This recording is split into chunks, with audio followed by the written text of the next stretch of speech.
Okay, I am so grateful to be here today. My name is Tammy Hulse.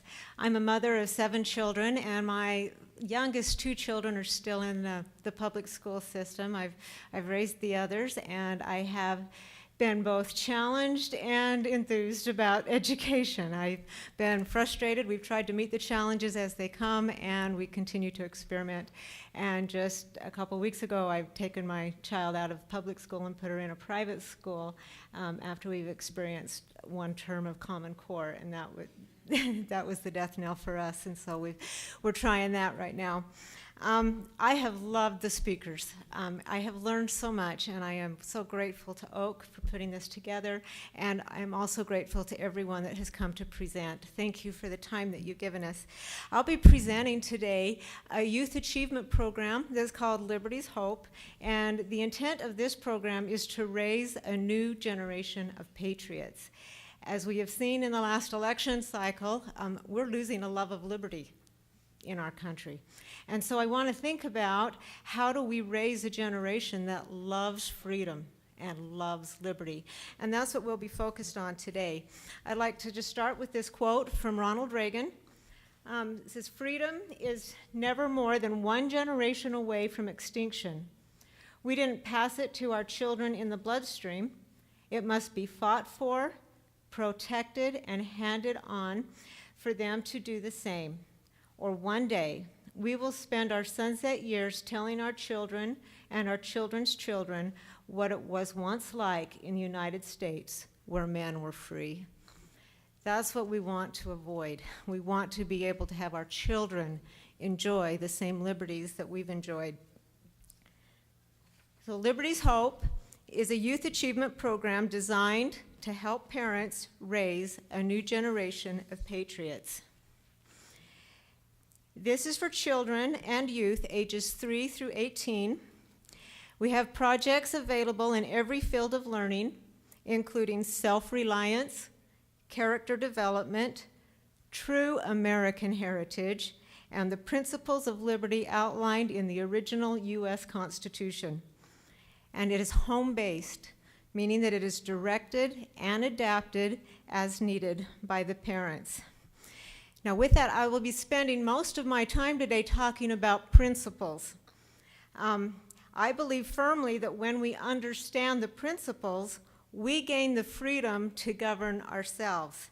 We can customize the application, and if you will, we can meet our own family's needs by gleaning what we need to glean from the program and then making it work for our own families.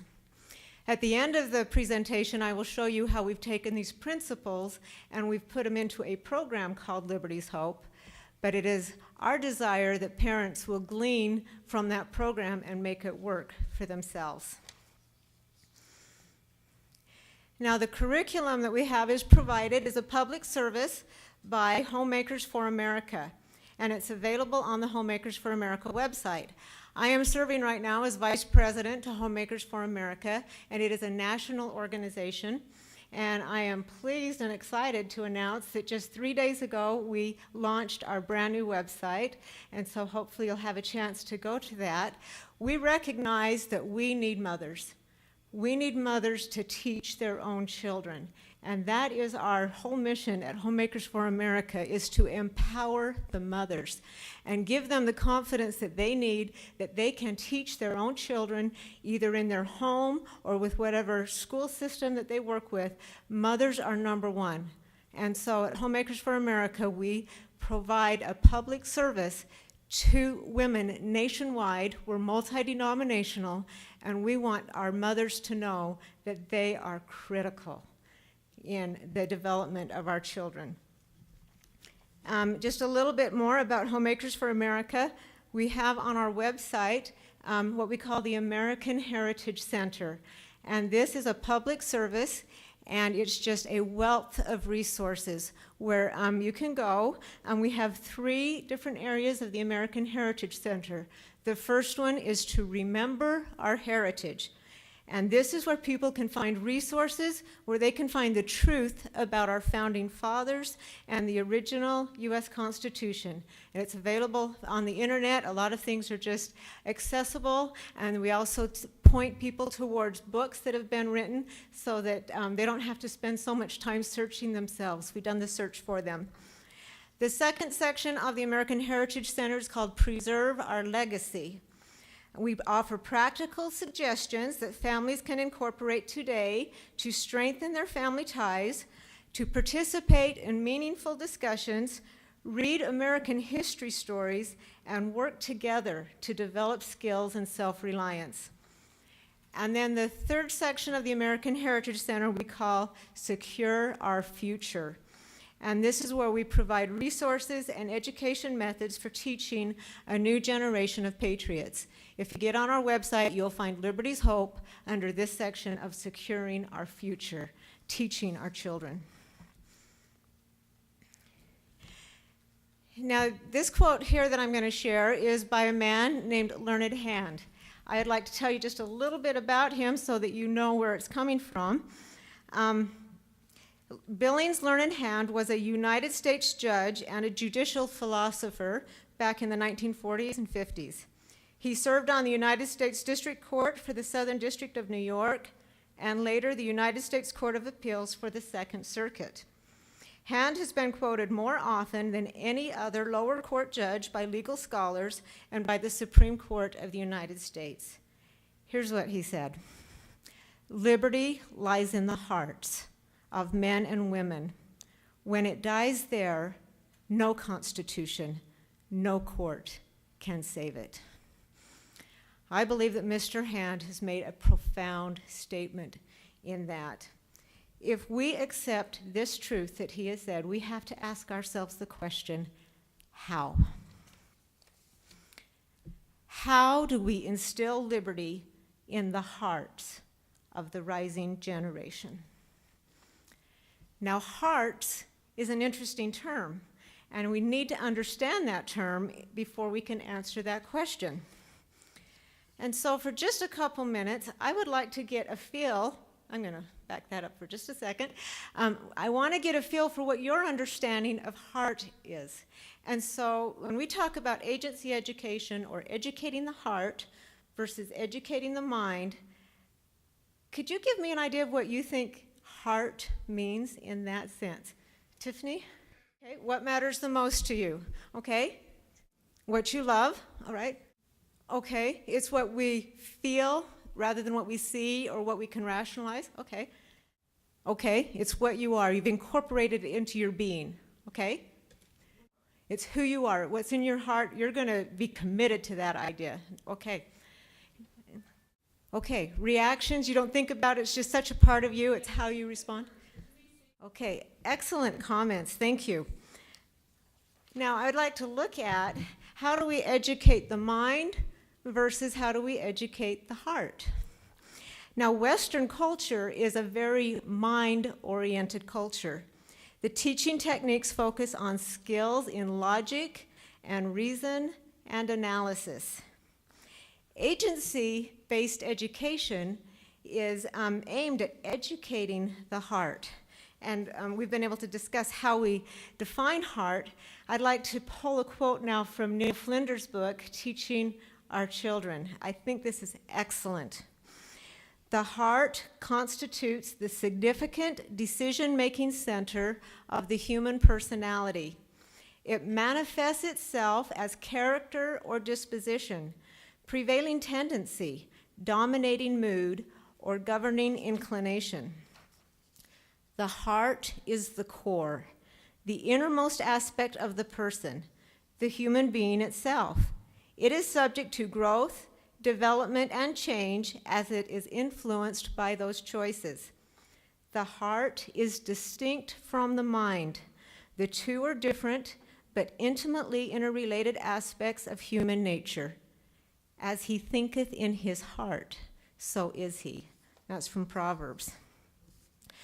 I was introduced to Neil Flinders' book back in 1990, the year that it came out, and I was living in the state of Minnesota at the time, and I ordered the book and I got it, and I read this chapter on the heart, and it just grabbed me, and I knew that I had to pursue this subject a little bit more.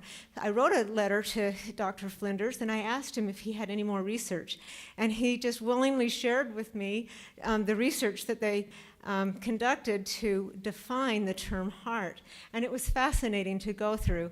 And in the next 20 years that followed, as I applied some things that I was learning about the heart, I saw some miraculous changes in people as they addressed educating the heart versus educating the mind.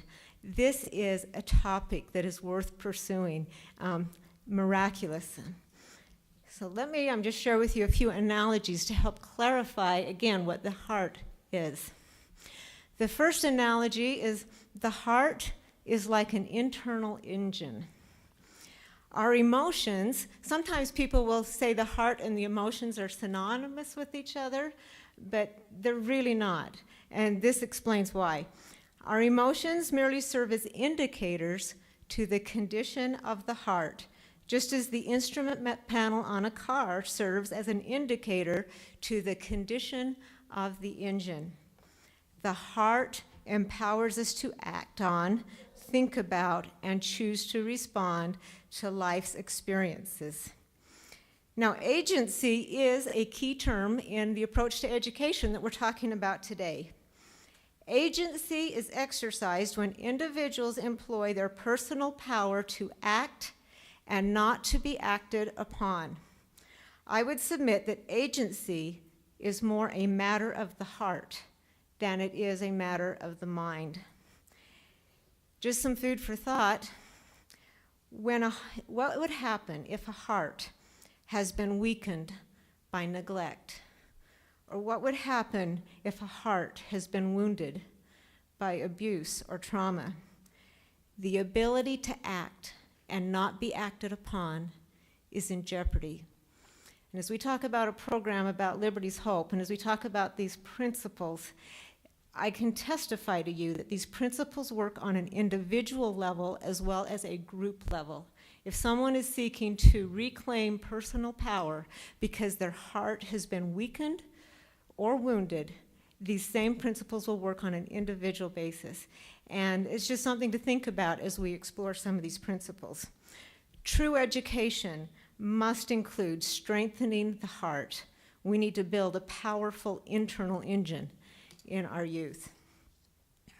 Another analogy, the heart is like a values pump. We know the physical heart, the one that pumps the blood through our body. Just like that physical heart pumps life-sustaining blood and nutrients to our physical body, our internal heart pumps values and beliefs to the decision-making center of our souls.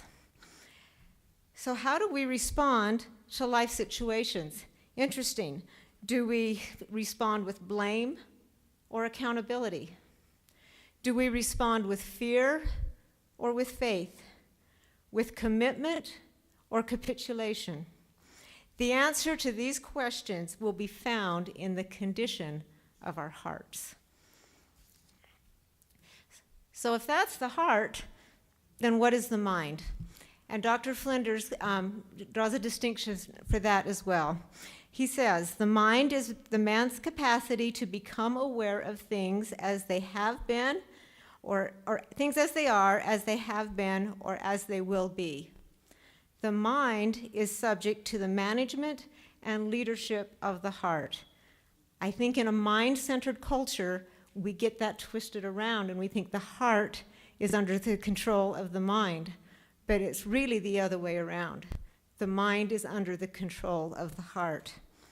The mind as an instrument of the heart may select, organize, classify, and store, but it does not choose in the sense that the heart makes choices. It is a collector of information, but it is not the commander of the soul. So now we come back to the question of how. How do we transfer information from the head into the heart? especially if our children have been raised in a culture that is very mind-dominated. We recognize that an intellectual understanding of the principles of liberty will not be enough.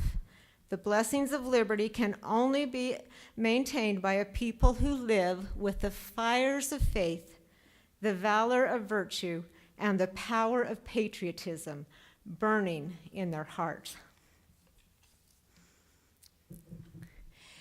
To put it into a simple model of how we educate hearts, we've come up with what we call the Garden Allegory. It's just a simple overview of how to educate a heart. And this is a little booklet. It's about a 30-minute read, and it's available for free on the Homemakers for America website. It is being published right now, and we're hoping by the end of the year it will be available in a published format, but you can download a PDF version of the book at this time. The Garden Allegory provides a metaphor associated with each step of an education model designed to build and strengthen the hearts of our children. So here's a diagram of our garden allegory. If I was teaching a gardening class, you would know that I would have to talk about each of these elements. You see the sunshine in the middle. We select seeds. We prepare the soil. We cultivate and nourish those seeds. We weed out things, and then we share the harvest. And that whole cycle we do season after season as we garden. Now let's see how that can be applied to educating the hearts. First, capturing the sunshine. Now the sunshine is a very powerful metaphor, and you can let your heart ponder that metaphor, and it'll take you in so many different places. It captures the need for God's light in the education process. Bringing the sunshine into our education process requires two things. We need to invite it, and then we need to capture it. Now, if we try to educate a child's heart without God in the process, that's very much like trying to grow a garden without any sunshine. We really need the help of God. So how do we capture the sunshine? That's down in those last three bullets that I have. Acknowledge and record the hand of God in our lives. Let's have our children make that a daily practice to recognize how their Father that lives in heaven is influencing their lives. To have daily verbal and written expressions of gratitude. We need to instill gratitude. We need to live by gratitude. That opens up the windows of heaven. And then recording and acting on moments of personal inspiration. We heard it talked about before, how you need that quiet time, that time to listen to that internal self, to be able to record and act upon those moments of inspiration. That's how we capture that sunshine and bring it into our lives. The second step is seed selection. This is where we can identify a virtue, a principle, or a skill that we want to incorporate into our memories or into our character. Now, seeds may be identified during experiences with prayer or scripture reading, listening to good music, or reading good books. And you may just say, oh, I want to learn more about that. Oh, I want to be like that. And that's how you identify those seeds that you want to start working with. And we can take notes of the virtues and principles and skills we want to understand and develop. As I think about this part of the Garden Allegory, it reminds me of a quote by Benjamin Franklin. He is known for wanting to always improve his character. I love this quote. He says, "I determined to give a week's strict attention to each of the virtues successfully, proceeding thus to the last. I could go through a course complete in 13 weeks and 4 courses in a year, and like him who, having a garden to weed, does not attempt to eradicate all the bad herbs at once, which would exceed his reach and strength, but works on one of the beds at a time, and having accomplished the first, proceeds to the second." It gives us just a very practical approach to education and to character development. Okay, after the seeds have been identified and we know we've got the sunshine in place, we need to make sure our soil is well prepared. Now, every spring I am reminded of the importance of soil preparation before planting my own garden. I look at the hardened soil that's remained undisturbed through those winter months, and I know that before I can plant any seeds, I need to get that soil worked through and softened. I love taking my rototiller out.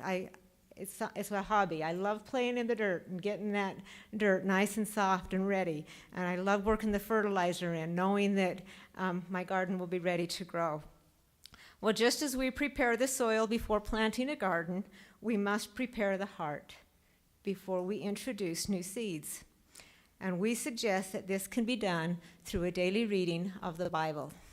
And as I said before, Homemakers for America is a national organization, and we're multi-denominational.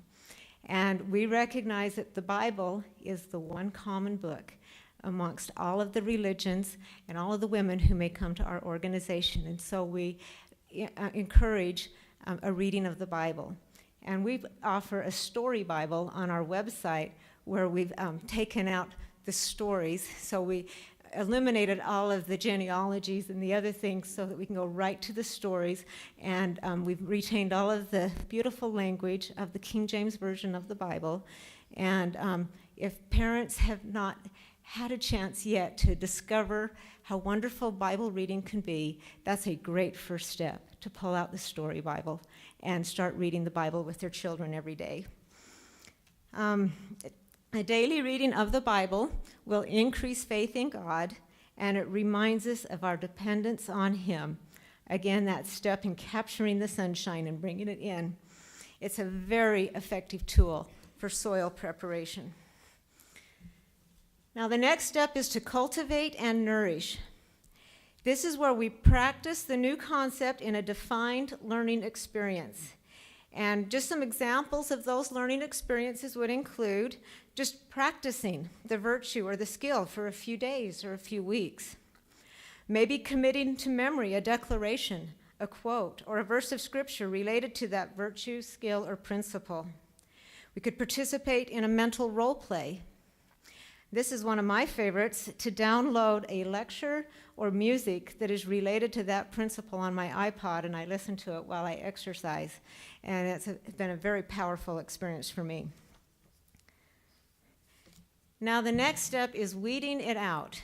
If you've grown a garden, you know that weeds just come with the territory.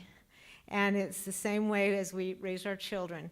They will be introduced to some false ideas, and we need to help them weed it out.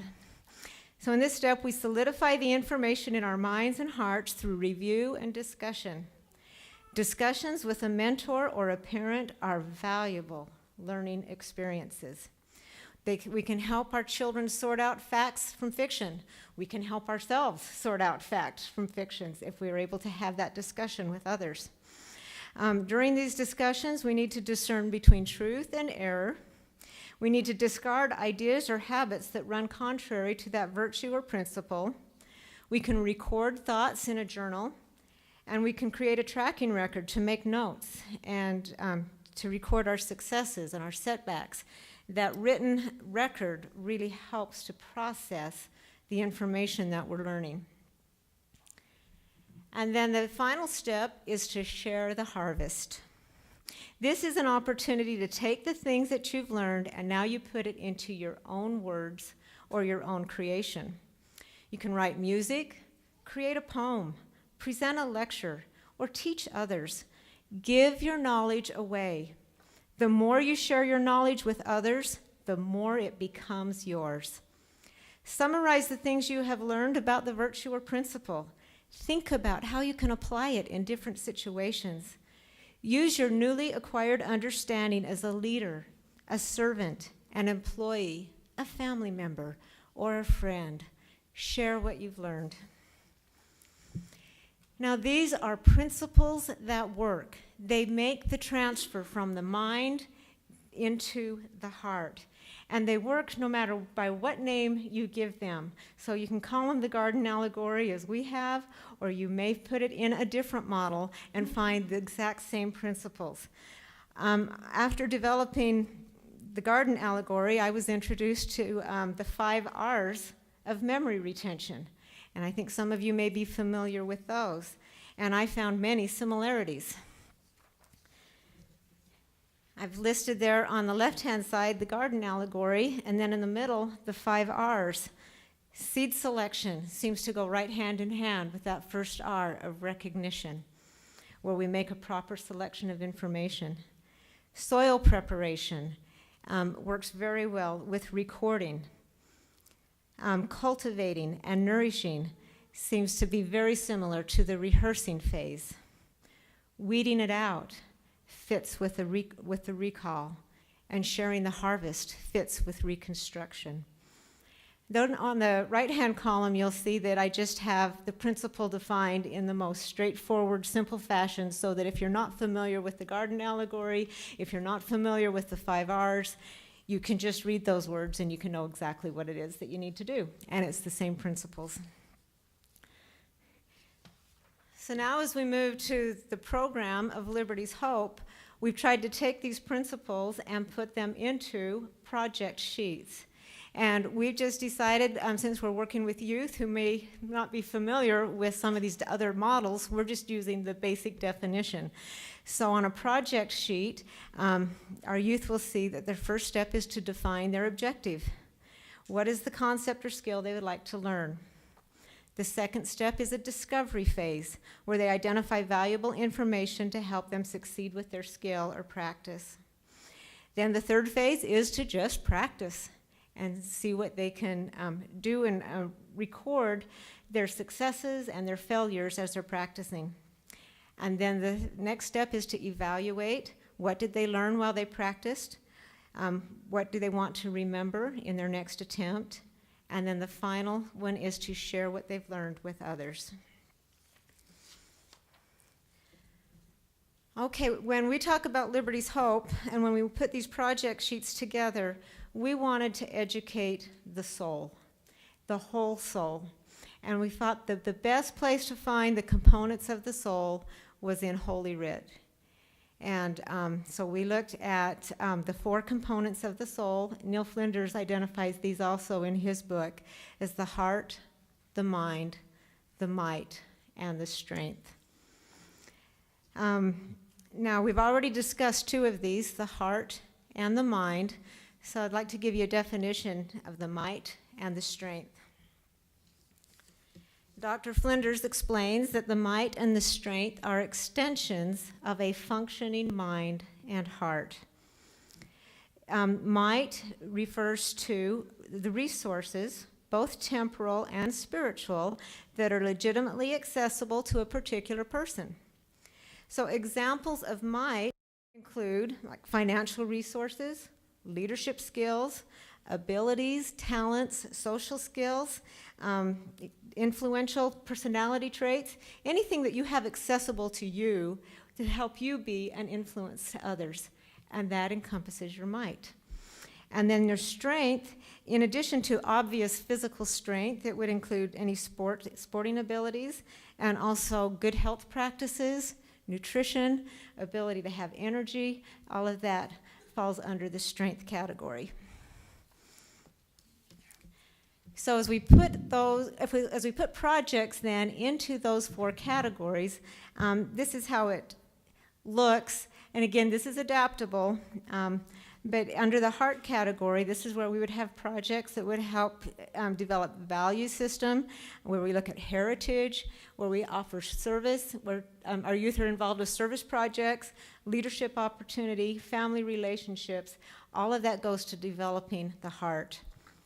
The mind would be developed as our youth are able to read classics. They learn about U.S. history, principles in the Constitution, civics, financial literacy. That all goes into developing the mind.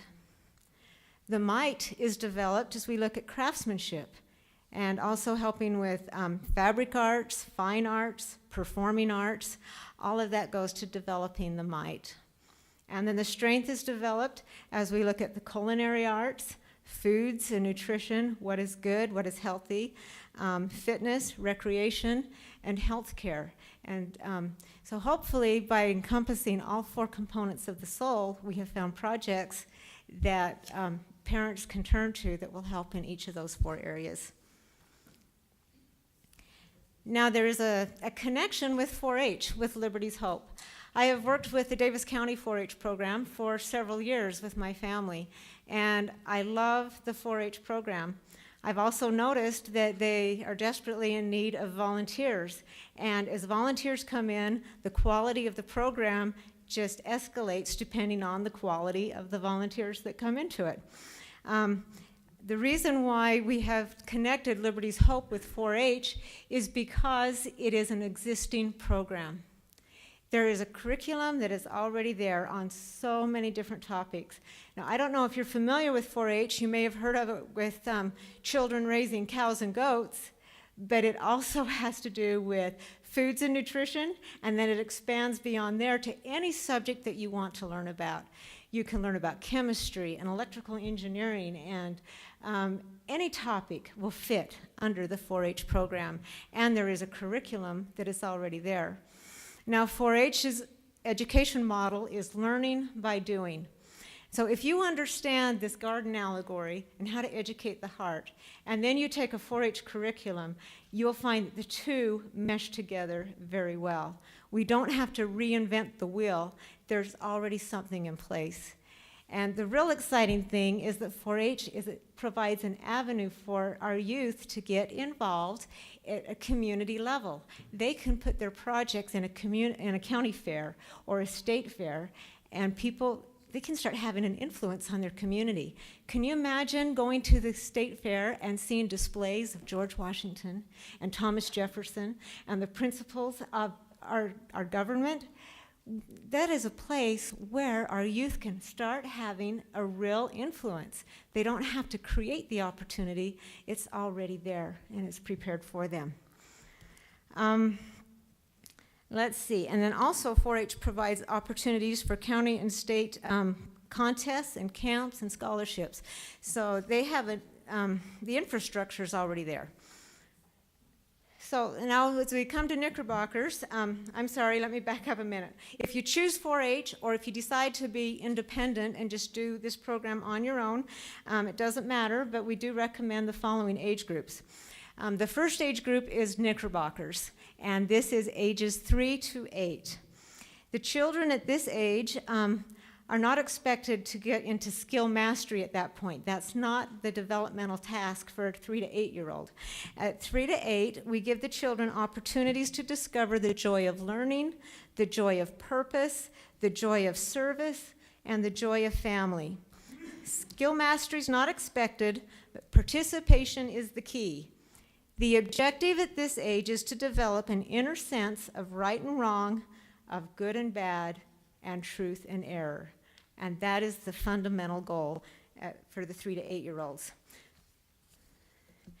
The next age is 8 to 12. There we go. And these children will begin skill mastery by completing a project sheet. And it's our project sheets that list all of those steps that I described earlier with the garden allegory. If they get involved with 4-H, they can put their projects in the fair, and it can be judged for that blue ribbon. And if they get the blue ribbon, they might even get to go to a state fair. And if they get a superior rating, they get a beautiful purple ribbon to put on it. And it gets pretty exciting to see your children go to the fair and they see ribbons hanging on their projects. And I know in Davis County, they get a little bit of money. $3 for a blue ribbon, $2 for a red ribbon, $1 for a white. It's just another little incentive, okay? And then, let's see, and I think I've already mentioned that other, so I'll move to the next slide. And then Young Patriots of America is the last age group, and this is 12 to 18, and they can continue working on the project sheets, but now they also may begin serving as a youth leader and a mentors to younger children so that they can get those leadership skills. Now, the last thing that I wanted to mention is that is about portfolios. Portfolios are very important, especially for a homeschooled student, because that is their record of what they have learned. That is their education that they have had. And so a portfolio is an organized collection of a person's progress, their achievements, contributions, and efforts that demonstrate accomplishments and growth over time. They are very helpful when applying for scholarships. You have that information. So some sample categories in a well-developed portfolio would include project sheets that have been completed, activities and experiences, their entries, awards, and recognitions in state fairs or state contests, leadership opportunities, community service, classes and coursework that they've completed, a written narrative of their story, and some photographs. It's wonderful to see a photograph of a child that's at age 3, and then at age 7, and then at age 10, and you can see their progress over time. And so by keeping that in a portfolio, it's just very helpful. Now, just so you know, 4-H, the 4-H program will hold a portfolio contest each year, and this just motivates the youth to keep up to date on their records, and then they can enter their portfolio for judging every year. And so if you want to enroll in that, you're welcome to. If you do participate in a 4-H portfolio contest, you must use their page dividers. That's one of the criteria that they have. If you're not involved with 4-H and you're just doing this independently, we provide some page dividers in those categories on our website, and you can also ask your youth to design their own page divider, and that's just fine as well. Again, this is a program that's supposed to be adaptable to families so that they can use it as they would like. Now, I started today with a quote by Ronald Reagan. I'd like to end with this quote by Dwight D. Eisenhower. Freedom has its life in the hearts, the actions, the spirit of men, and so it must be daily earned and refreshed, else like a flower cut from its life-giving roots, it will wither and die. We need to teach our children the principles of liberty. It isn't passed to them in the bloodstream. It's something that we need to be actively involved in teaching. And so, just again, the information on Liberty's Hope is at Homemakers for America. It's our mission to restore hope in the future of America, one family and one child at a time. I think I have just a couple minutes if there's any questions. That's correct. We do have the Freedom Series available on our website, so you've been there. And the Freedom Series is wonderful. They're a collection of stories that were published in the 1800s about American history, and one of our board members has researched those and found them in the archives and has republished them, and they are also available on our website. Yeah, thank you for offering that. And I believe also when you go into institutions of higher learning, if you've been homeschooled, you'll have your ACT score, but if you can have a portfolio to back up your learning experiences, very valuable. So, okay, thank you.